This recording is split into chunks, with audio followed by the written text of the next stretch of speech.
Welcome to DevOps Toolkit, the channel where the only environment that matters is production.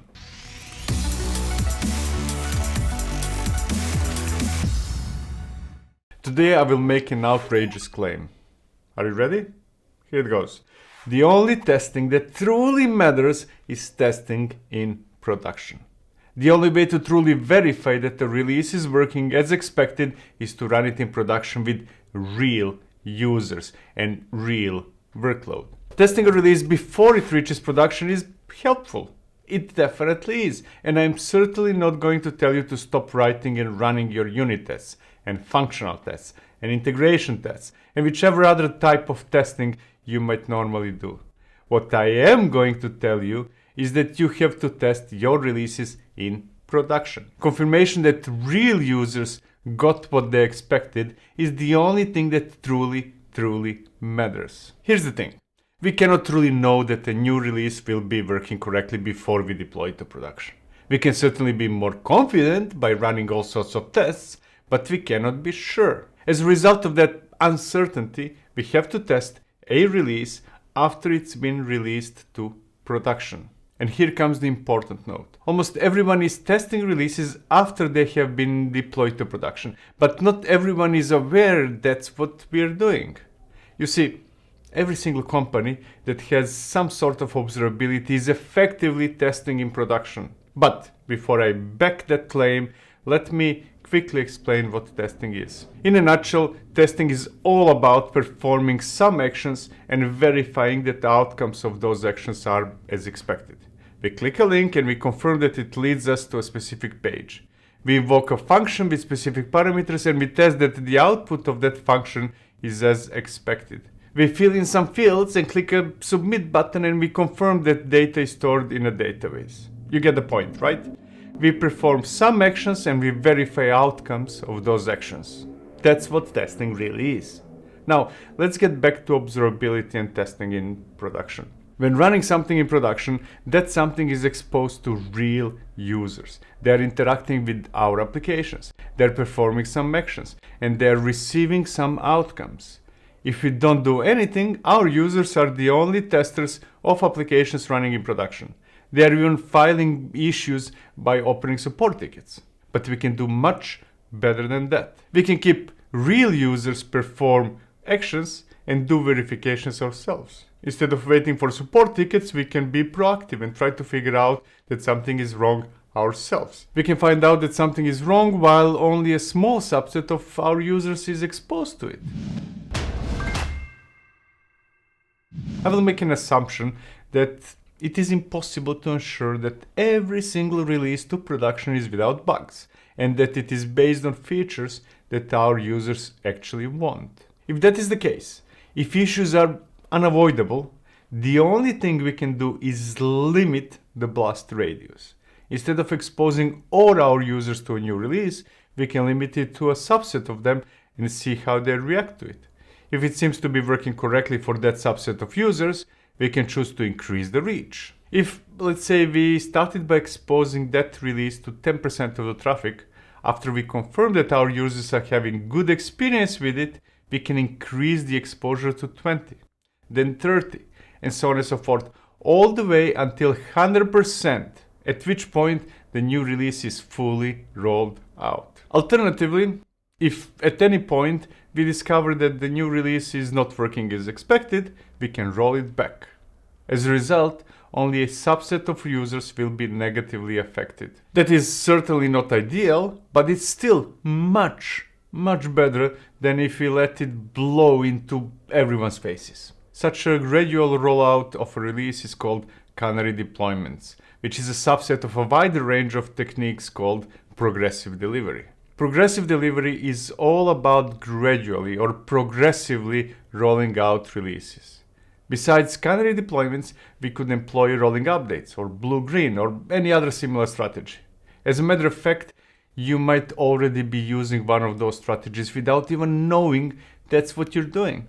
For example, Kubernetes tends to rely on rolling updates. A change to a deployment initiates rolling updates where pods with the old release are gradually phased out, while at the same time, pods with the new release are brought up. Similarly, the most managed Kubernetes services tend to use rolling updates when upgrading nodes. All those techniques are based on a simple principle that we should release something progressively instead of big bang, here you go, it's all or nothing type of approach. Here's how Canary deployments look like in action. That is a very simple Kubernetes deployment that under normal circumstances would perform rolling updates of the release 1.4.126 of the silly demo application. The only thing that makes that deployment a bit special is that the number of replicas is set to 0. If you would apply that deployment alone, nothing would be running. I set it to 0 replicas since it will not be me who decides how many replicas should run. That decision will be made by Argo Rollouts, which, by the way, I'm using today only to demonstrate certain principles rather than convince you that it is better than other tools like, for example, Flagger. Flagger would be a good candidate. That is an Argo Rollouts definition. The spec starts with the number of replicas set to 5. As you will see later, a release of our application might not always run as 5 replicas. Think of that number as the final number of replicas. Also, please note that more often than not, we should not, and I repeat, not specify a static number of replicas, but rather use horizontal pod autoscaler, which, by the way, is supported by Argo Rollouts. Still, for the sake of simplicity, we'll use a static number of replicas today. Next, we have the strategy set to Canary. There are others, but in my opinion, that's more often than not the one we want. Inside the Canary strategy, we have an array of steps. In this scenario, we start by telling it to set wait to 20. That means that the approximate number of requests that will go to a new release will be 20%. As a result, only 20% of users accessing our application will see the new release, at least during the first step. As such, we can validate whether it's working correctly before we proceed to the next step. For now, I will assume that validation is done manually. You might be testing it yourself, or you might be watching some observability dashboards to see whether there are any anomalies, or you might be waiting for, this is a good one, support issues from your users, letting you know that they're very, very disappointed. The only one of those options we should be doing is watching observability metrics, since they show us the information we need to deduce whether it's working as expected. That could be error rates or latency or anything else we might be observing today. There is also a hidden motive for saying that observability is the key, but I'll get to it later. The second step instructs Argo Rollouts to pause progression indefinitely. That should give us ample amount of time to test, observe, or collect support tickets related to the new release. The important thing is that at this point, it will roll out to a limited number of users so that the blast radius is also limited. Once we decide whether it's a good one or not, we can proceed to move forward or roll back. The rest of the steps keep increasing the weight to 40, then 60, and finally to 80%. No matter the steps, once the rollout is finished, it will reach 100%.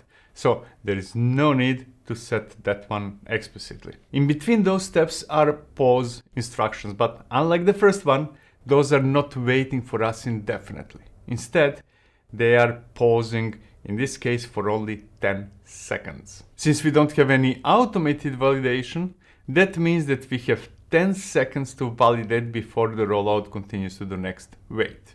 Now, to be clear, that's unreasonably short period to do anything, yet it should be more than enough for our demo. Further on, we have the selector that tells Argo Rollouts how to find the app, which in this case is through label app set to silly demo. Finally, there is workload ref.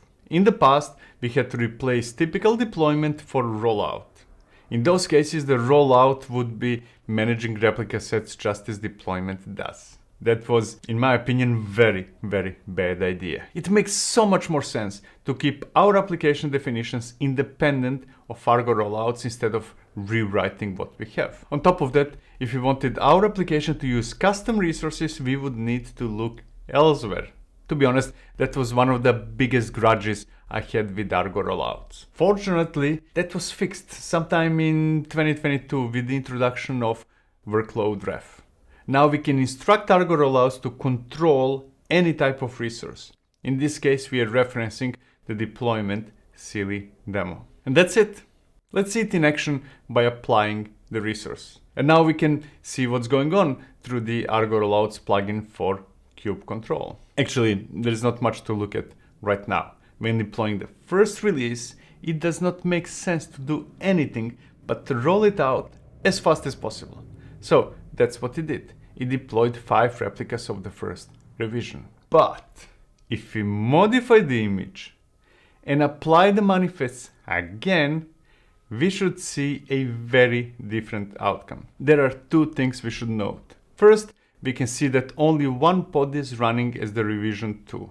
Since there are 5 pods in total, and we specify that we want to start by rolling out to 20% of users, we got 1 pod or 1/5 of the total. So right now, approximately 1/5 of the requests are being sent to the new release, while all the others are still being served by the old release. We'll confirm that one later. For now, you need to trust me on that one. Now, the second important note is that the status is now set to paused. We specified that we would like it to wait at this point indefinitely, so that we can have all the time in the world to test the new release while affecting only a fraction of users. Now, let's say that we finish testing, or observing, or collecting support issues, or whatever we might be doing. Also, let's say that we did not discover any major issue that would prevent us from rolling out the new release to an even bigger number of users. To proceed with the rollout, we can simply promote silly demo. That action from the Argo Rollouts perspective can be translated to continue into the next step. We can see that the rollout continues to 40%, then it will wait for 10 seconds. After that, it continues to 60%, waits again, continues to 80%, waits again, and finally it rolls out to 100%. While the rollout of the new release was happening, it was at the same time decreasing the number of replicas of the old release, and by doing that, maintaining the desired weights. Once it finished, we ended up with 5 replicas of the new release and 0, I repeat, 0 replicas of the old. The old one has been scaled down, and now all the traffic is going to the new one. Okay, let's do another release by changing the image tag one more time and reapplying the manifests. A few moments later it stopped after the first step that set the weight to 20%, thus giving us 1 pod of the new release and reducing the number of the pods of the old release to 4.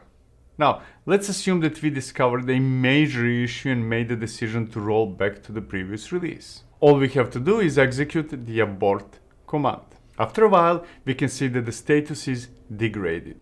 We aborted the process, so Argo Rollouts reverted all the changes. It scaled the old release back to 5 replicas, and it scaled the new one to 0. As a result, all the traffic is now being served by the old release. We are more or less safe.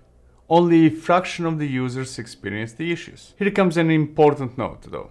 Do not do what I just did. We can do so much better than that. But before I explain why I said that, let's delete the app so that we can start over. Controlling the traffic by increasing and decreasing the number of pods is silly. Imagine that we would like to start with 10% of the traffic going to the new release. To do that, we would need to have 9 replicas of the old release and 1 of the new. Well, that might somehow, maybe, who knows, work if we truly need 10 replicas in total. More often than not, the number of replicas we need to run an application will not match the rollout increments. We can solve that problem with the ingress controllers. Most of them can be configured to send specific percentage of requests to specific services. Now, that's not a great idea either, since not all applications might be exposed through ingress. We might have one backend application that talks to another directly, without going through ingress. A better way to solve that issue is through a service mesh. We will use Istio today, but the logic should be the same for any other service mesh, and even for ingress in case you do not want to use a service mesh. Here's an example of Istio virtual service. The only thing that matters in that definition is that all the traffic will be sent to the host silly-demo stable. We can see that through the weight set to 100%. The second destination is silly-demo Canary with the weight set to 0, meaning that no traffic will be sent over there. No traffic will go to the Canary release. You can probably guess where this is going, right? This time we are instructing Argo Rollouts to use service silly-demo Canary for Canary releases and silly-demo stable for, as the name says, stable releases. Further on, we are telling it to do traffic routing using Istio virtual services. The rest of the manifest is exactly the same as before. The only important difference is that this time it should not manipulate the number of pods, but instead use Istio to set weight on the virtual services. Let's apply it. This is the first release, so there is not much to look at since first releases are always rolled out right away. So let's make a second release by changing the tag of the image and reapplying the manifests. On the first look, the outcome is exactly the same. It rolled out to 20% of requests and it is now waiting for us to do whatever we need to do to validate it before promoting it to the next step. The change, however, is in the virtual service we applied. So let's take a look at it. We can see that Argo Rollouts changed the weight. The silly-demo stable destination weight has been changed from 100 to 80, while the other one was increased to 20. As a result, now it does not matter how many replicas we are running, since that exact percentage of requests will be forwarded to one release or the other. And we can confirm that by, let's say, sending 20 requests to the application. We can see that approximately 20% of those 20 requests are coming from the release 127, while the rest keeps coming from the previous release 126. Now, please note that I said approximately instead of exactly, since those releases might be receiving requests from other places, so our final number might be skewed just a little bit. The rest follows the same pattern as before. We can promote the Canary to the next step and the virtual services will be automatically updated with the new weights. Now, to be on the safe side, we'll send another round of requests. And this time we can see that the number of responses from the 127 release now increased. There is more from that one, from the new one.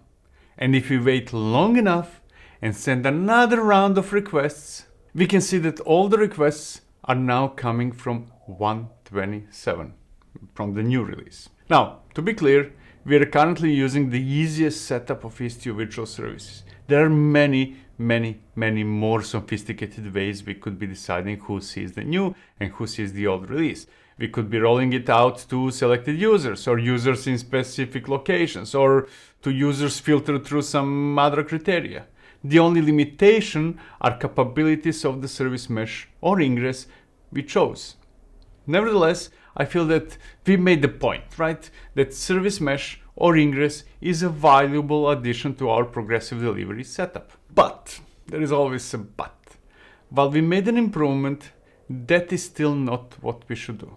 We can do better, much better, than just adding a service mesh to the mix. We'll do better. Wait for it. You, over there, or someone in your company is almost certainly observing the state of production and reacting when bad things are spotted. Users are performing some actions and we are, through metrics or traces and logs, validating whether the system works as expected.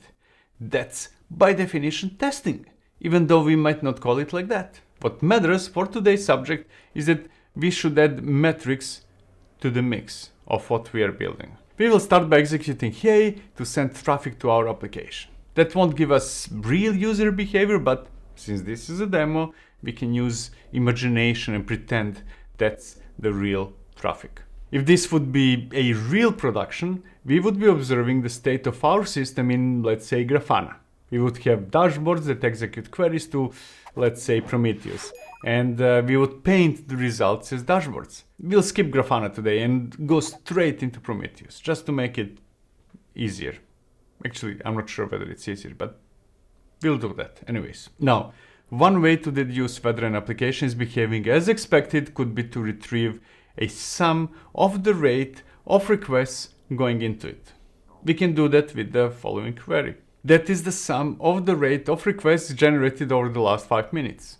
However, that alone is not enough. We should also be able to filter requests based on response code so that, let's say, we retrieve only those that are not in the 500 range. If you combine those two, a beautiful thing happened, and we should be able to get the percentage of successful requests. Right now, the output is 1, meaning that 100% of requests are successful. Now, there are many other queries we should be executing to find out whether a release running in production is behaving as expected, and that's probably what we should be doing during progressive delivery. That certainly sounds like a better method than just letting our users discover that there's something wrong and send us angry support tickets. That would be a proactive way to deduce whether to continue rolling forward or to roll back. Still, we can do much better than that. Once we find out what we are observing and which queries give us confidence that our applications are behaving as expected, we are likely to realize that all that is just too much work. Who wants to sit in front of a laptop, constantly executing queries or watching dashboards? A rollout can last minutes or hours, or in some cases even days.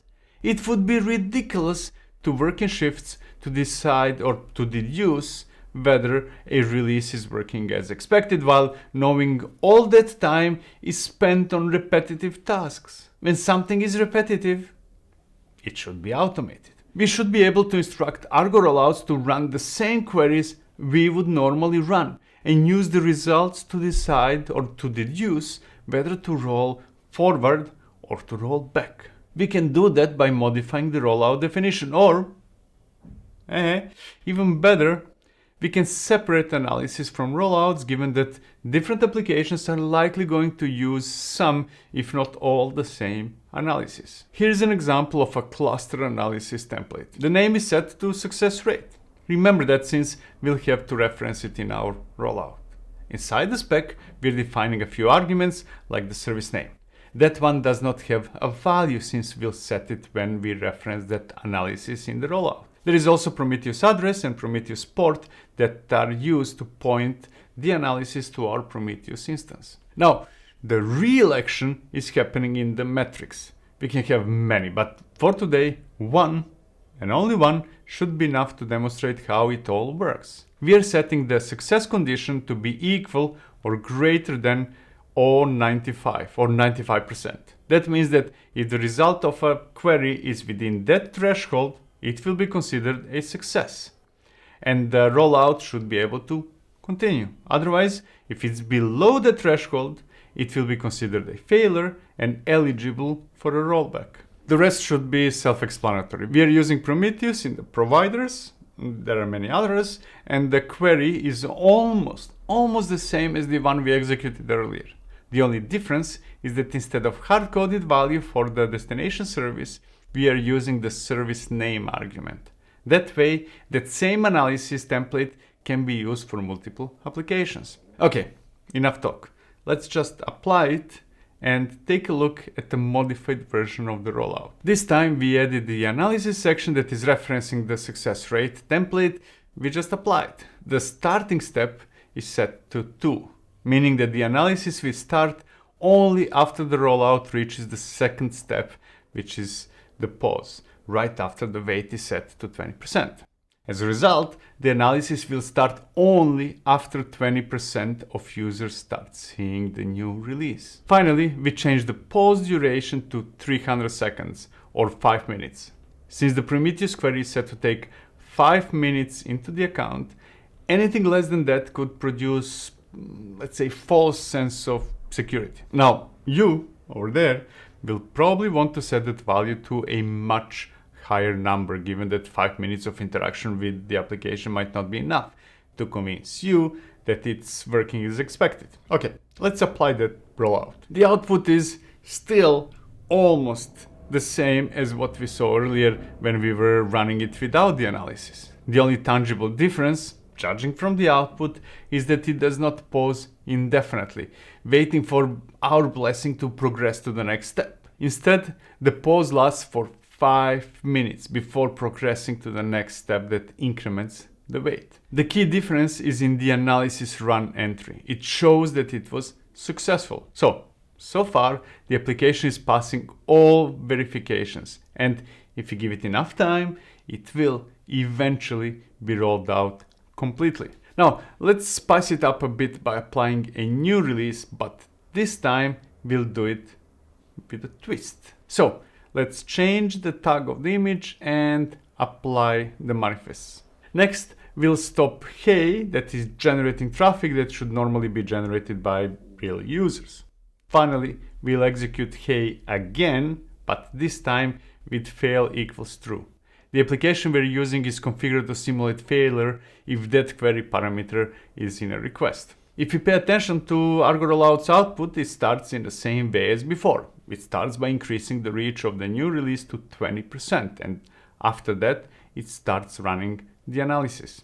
After a while, the analysis run changed to failed. The percentage of failed requests reached a number higher than 5%. And as we already saw, that's the threshold we defined. As a result, it scaled down the new release to 0 replicas, and it changed the weight of the virtual service to redirect all the traffic to the new release. So, all in all, we succeeded. We are now testing in production by performing Canary deployments with Argo Rollouts, Istio, and Prometheus metrics. That is how fully automated testing in production is done. Thank you for watching. See you in the next one. Cheers.